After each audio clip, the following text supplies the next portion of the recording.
You really need to think about yourselves as a unit at the top of the company so that you can delegate and build a team underneath you and remove yourselves and continue to stay in your zones of genius. Welcome. Thanks for coming to Fast Foundation's office hours.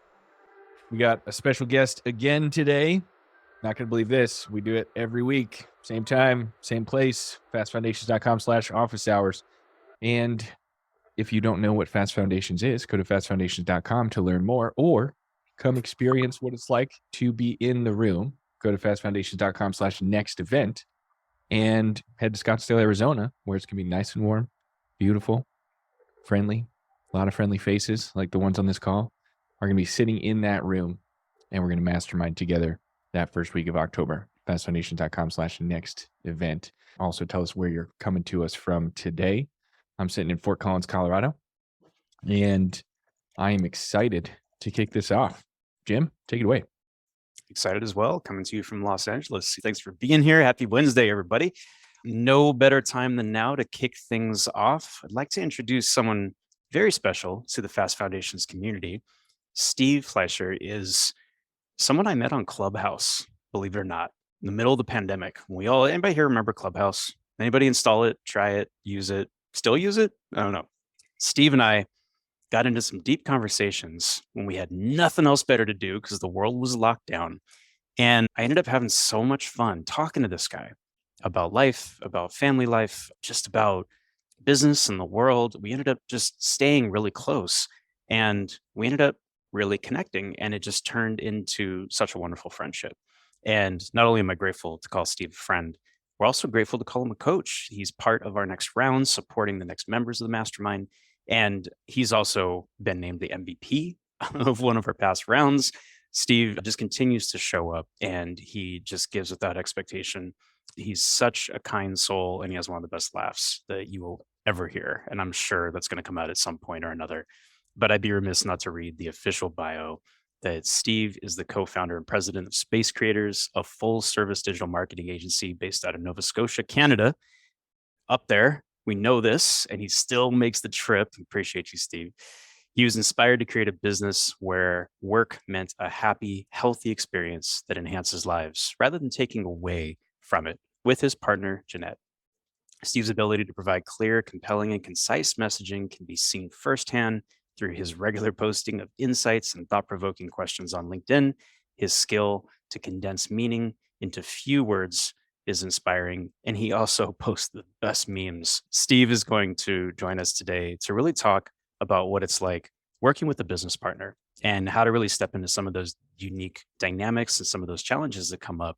And as always, I love learning from you. Steve, take it away. Jim, thanks, buddy. That means a lot. And let me just start by saying this is definitely full circle for me, having met you individually and really connecting instantly, because I could just sense you were a good person who wanted to serve, even just through audio and Clubhouse. And then through connecting with you, obviously led me to FM after you guys purchased it. And quite frankly, it's been one of the most profound experiences in just springing Jeanette in my life forward. So again, it's just very full circle to have learned so much from you and the group, and now get to be in a position to share a little bit with everyone. So thank you so much for that. Today, I am really excited about the topic. As Jim alluded to, and I was joking quickly before with everyone, the topic today is going to be about working with a partner. So I am lucky enough to get to work with my life partner, Jeanette. She has been the driving force, but I've been incredibly lucky to get to grow alongside her and support each other in growing a business together. And I do think getting to work with a romantic partner is a very unique experience that not everyone does in life. But I've also seen through our experience of networking and growing in our own business and meeting other entrepreneurs, it's definitely a growing niche of entrepreneurship. And it's really cool. But beyond that, I believe a lot of the principles and things that we've learned in working together as romantic partners would still apply to any kind of partnership. Even if you're not working with your romantic partner and maybe you just have a partnership in business, or you're a solopreneur looking to scale, I hope you still find value So the art of partnership, growth, decisions, and trust. So quick introduction. Jeanette and I have been together since we were kids in high school. Very lucky. We're together as a couple before we decided to go into business together. So we were high school sweethearts. It was never in our plans, but through life, COVID circumstance, and some of the trends that I think are leading a lot of couples into entrepreneurship these days, did decide to take a giant leap in going into business together, really rooted in wanting a different life design for ourselves, but also, like Jim said, wanting to provide a work environment that fit what we were looking for and would give that same kind of environment culture to other people as well. Through that, it's been a quick 3 years. We really have been on quite the trajectory. Our team is well over 20 marketing professionals at the current time, and we've served over 100 clients in 3 years. And as Jim said, I'm incredibly honored to be coaching in this next round of FM, which is a group that's given me so much. The one disclaimer I did want to mention is that I've truly found this in all of our learnings and growings. Whenever you hear from a speaker, I think it's prudent that you take what you need, what resonates with you, and leave the rest. I think in this topic where I'm talking about romantic partners and being the partner in business, relationships are going to be with your romantic partner is going to be one of the most nuanced things in your life. And some of the reasons that I know influenced Jeanette and I to do this was having greater control of our work-life balance. We decided to go into business together shortly after having our son, and actually with COVID coming as well, these two things intersected and helped us take that leap. Shared financial goals, opportunities to combine your complementary skills, and then just like I said, economic factors like COVID, economic downturns, which we've all experienced, and then just couples wanting to take control of that financial future, I believe are all other circumstances that have led people to try to take that plunge when they otherwise may have just been going through life with the more traditional work 9 to 5, punch in, punch out, and meet at the dinner table at nighttime. Some other things that have made it much easier to do this today is technological advancements. So, for instance, we're a digital marketing agency. We had, I would say, close to zero overhead to start our business. It's as easy as it's ever been to start a business, even as an individual, but definitely as a couple. Also because of the flexibility in how you work and where you work. You can work from anywhere now. And that really does give you more flexibility to manage both your business and family responsibilities at the same time. So these were really big motivating factors for Jeanette and myself with a 2-year-old at the time and our first child, and wanting to get out of the rat race and wake up retired and have life pass us by in a more traditional sense. You really can create a more lifestyle business or even traveling together and these very aspirational types of lives. So pretty cool to get paid to go and live the life you want with your partner and make a business out of it. For us, this one has been huge. Even though we went into business together, and I think most of you would relate that going into business, especially as a solopreneur, is really scary. I didn't have that in me. It was really helpful to have a partner to go ahead and do it together with. But Jeanette would be the first to admit, neither of us really were full-on entrepreneurs and didn't really have anyone in our family or friend network to help guide us in entrepreneurship and teach us the ways and give us a bit of a roadmap. Jeanette had run a successful photography business, but I think scaling a business with a team is a different type of thing. And so finding a community like FM and other supportive networks where you can network was just one of the biggest difference makers for us. And those are more accessible as well than ever to go and find and really help you springboard and save years of pain and learning as a couple. And so that's been one of the biggest driving factors in our success over the last couple of years. And finding those entrepreneurial friends to, again, hold you accountable to these goals and things that you're trying to do to grow as a person that isn't going to make you solely rely on your life partner is going to be a beneficial thing to explore, in my opinion. So If you think that appeals to you, I'd ask you, are you the next entrepreneurial power couple who can go and buy the Mona Lisa like Jay-Z and Beyonce here? I do think being very realistic, you want to consider deeply if it's a good idea. So again, because it's worked for Jeanette and myself, doesn't mean that I think everybody should get into business with their partner.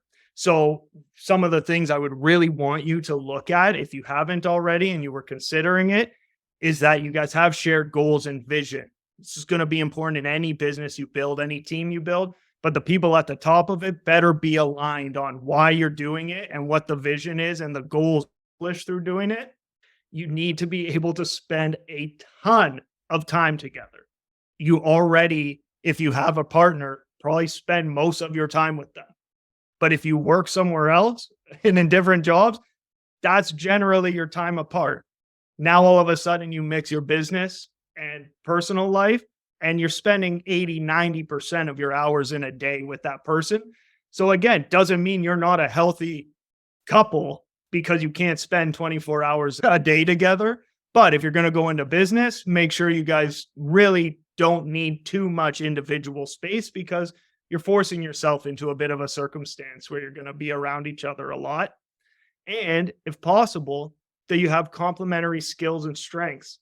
So in a good business partnership, we've been taught you often don't want to hire your clone, right? You want to bring in somebody who's going to bring in some different complementary skills to you.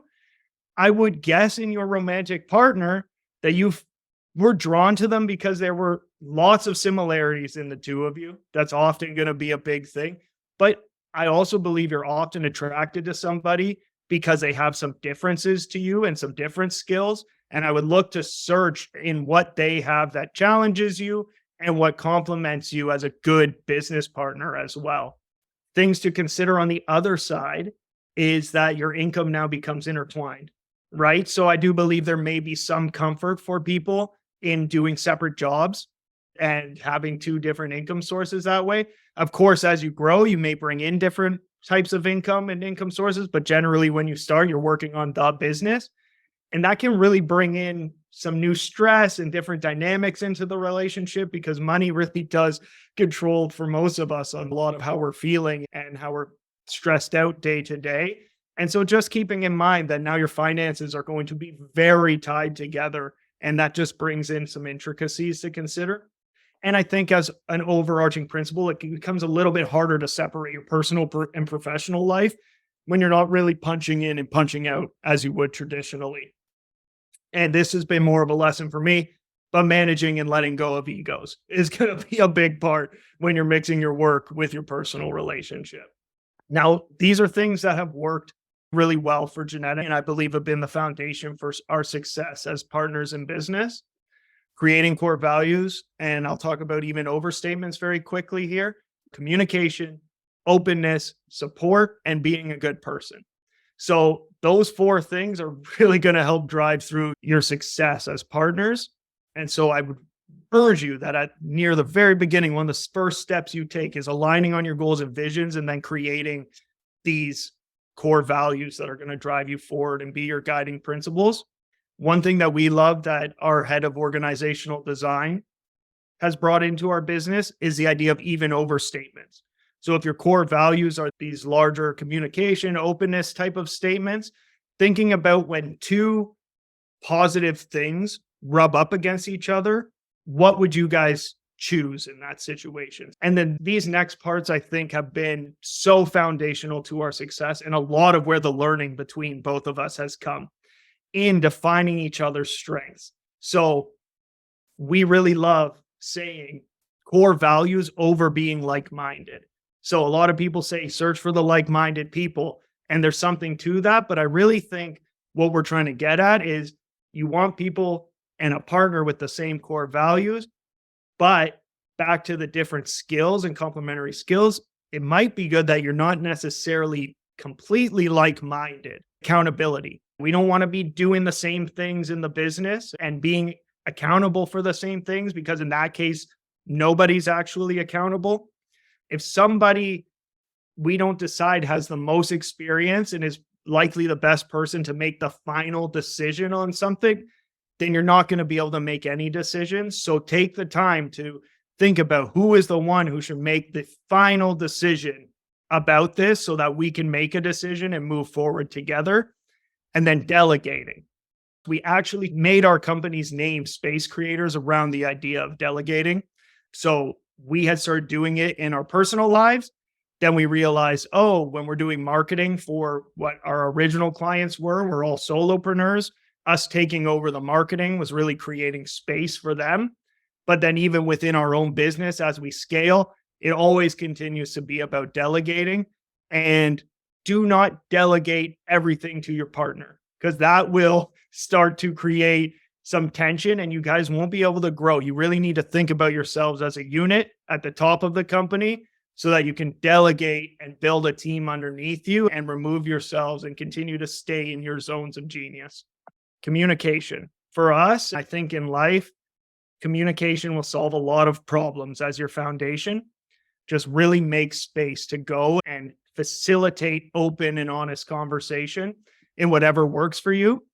And then this is a great concept that Jeanette brought to my attention that I encourage considering as a partner, is that when you are talking and communicating, asking the question, do you want support or solutions? So I'll be the first to admit I was oh, you have this problem? Why don't you do this?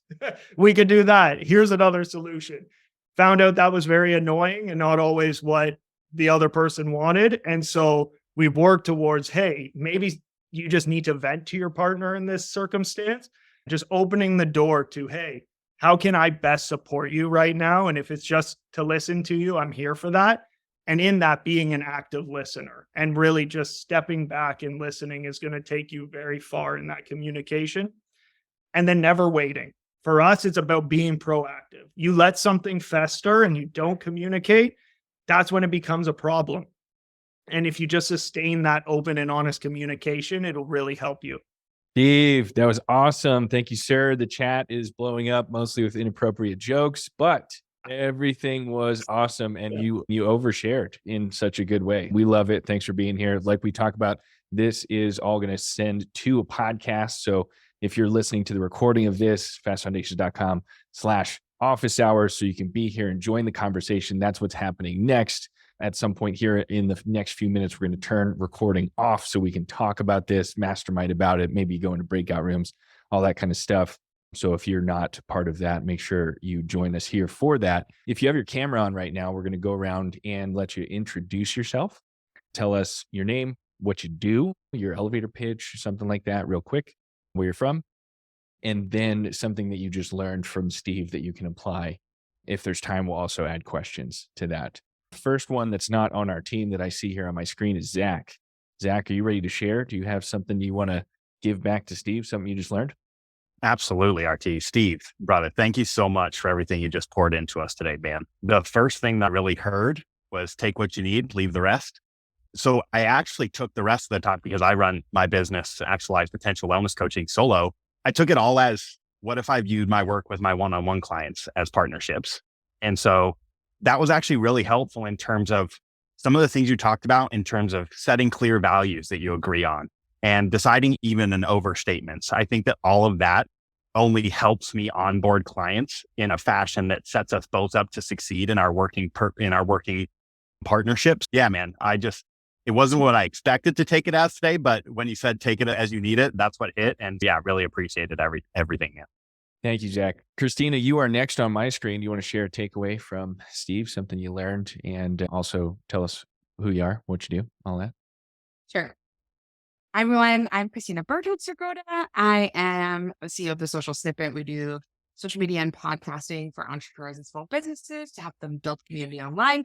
So I'm excited. Steve is one of my FM besties, one of my favorite parts of FM and one of the greatest gifts I've gotten. But yeah, I just always learn so much about you and your perspective, especially working with Jeanette. And I get to have such an inner lens on that. But it's such also a reminder, Zach, has similar thought, not necessarily about clients, but about even all the team. How do we create a culture of treating everyone like partners and being able to make sure that everyone feels validated? I was thinking about my manager of operations, Lorena, was the best.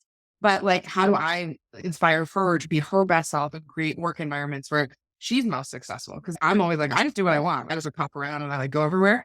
But yeah, is she happy? And how do we make her even happier? Thanks, Steve. Awesome. Thank you, Christina.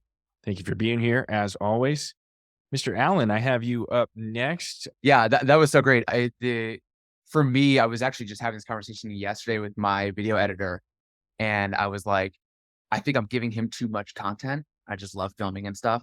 And I'm like, I want to empower you to like have fun. And he's just been like pumping out good stuff. But I know what fills him up is like playing with sound design and new fonts and new ways to make the content more engaging and stuff. And I'm like, am I not giving you space to do that?